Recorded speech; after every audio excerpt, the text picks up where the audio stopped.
Hi guys, and welcome back to Watches and Wonders. I know it's been a while since I've released a full video, but I thought whilst I have a fake G-Shock in hand, I may as well release one and give you a run through on a few ways to spot a fake. I do apologise if you hear any noise in the background or if there is any disturbance that I have to do. I am at work currently, probably just heard that crash behind us, but I thought whilst I've got a little bit of spare time and a smaller amount of customers compared to normal, I'd attempt to release a video for you. So in front of us today we have a fake on the right hand side of the half metal GA2100, and I would have bought my half metal GA2100 with me, completely forgot, so today we are dealing with the GAB2100 as a comparison. So where would we start? First of all, I think the best way to start would be looking at the wording. The first thing you see is the words, the name of the brand, stuff like that.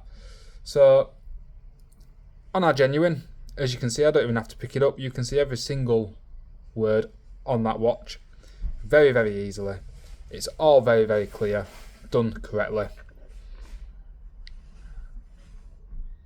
Nice, clear, easy to read. Whereas on the fake, let's see if I can get it in, it's a bit of a mess. It actually looks like when you catch it under the light, when they have tried to engrave the wording on, they've actually bent the case in certain places, especially where it says light. It has come in slightly as that. They've put too much pressure on that engraver. It's not a brilliant at all finish on the case. It's a beautiful colour, but not a good finish. The second part, since we're on the case, is as you see around the edges, it's actually got like a brown tinge to it. It's not blue all the way through because they haven't put enough layers on it to keep it looking blue. Just down here, apologies, I do bite my nails, and yes, I know it's not very nice to look at, I do apologise. Disturbances like that. Phone rang, I do apologise. Trying to remember where I was. If we look at the dial, you can see that G-Shock is quite clear, but Casio, it's actually joint in some places, which it should not be. Look into the subdial, also not the clearest at all when it comes to actually being able to tell what day it is.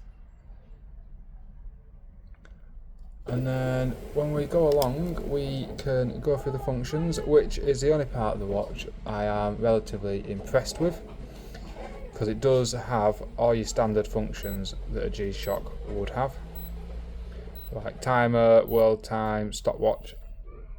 I believe this has 4 alarms on it, and if we use the adjust button, has all the things that you'd see as standard. One thing it doesn't do though, which is how you can tell it isn't an actual G-Shock movement used inside it, is when you hold that down to adjust the time, both of your hands should swing straight back up to 12 and attempt to line themselves up, which, as you can tell, this did not do. Let's see if we can get it to do it on this one. So if I hold in the adjust, and they move straight out of the way. Not going up to 12 this time because I haven't put it to handset, but they move straight out of the way so we can actually see what's going on this little dial here. And then press it back and it will go straight back. Sorry about that, once again another customer. I'm going to try and remember where I was, but yeah, on the functions of the watch, that is how a genuine one should function. Hand should move out of the way. This one did not. Something else is it's actually relatively hard, no matter what angle you're at, to actually see it states G-Shock and Casio on that dial. It's not the most clear. It really isn't. The finish to the inside bezel looks very, very plasticky. Completely different colour to the rest of the watch. When you compare it to, they have tried to colour match everything on the Genuine.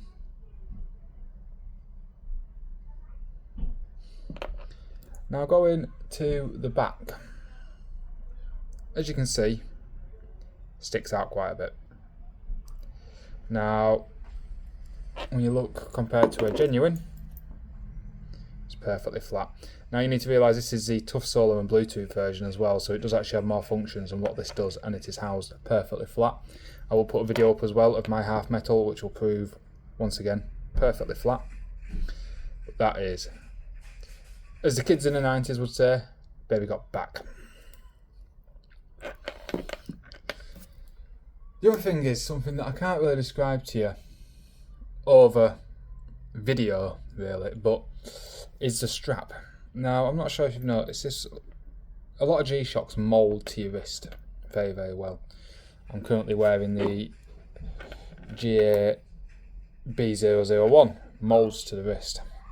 This thing just sticks out. It's just straight. It doesn't seem to matter what you do with it. It is just sticks out straight. It's ridiculous. Genuinely, genuinely ridiculous. The feel as well of the strap just feels cheap. It's not colour coded correctly. It just feels cheap. You get a higher quality from the £14 F91W. I know that watch is a legend, and I'm not dissing it, but I'm just trying to prove to you and show you that you can get much higher quality for less. Yeah, and so I'm not dissing the F91W, but I think if you're wanting a watch that feels better quality than this for cheaper, £14 and an F91W will do you 100%. We're zooming a little bit. As you can tell now, that the screen has gone, it's not very legible at all. And I know it's a negative display, and I'm about to compare it to a positive display, but I'm hoping that sort of helps you. My camera has gone completely out. There we go. We're back. Then going down to the buckle. So straight away, Casio Japan. It's not, obviously, Casio's. Casio do it much neater than this. But all in all, that's probably the one part that I'd probably struggle with the most, including with that case back. That case back has been done really well. It's just too thick.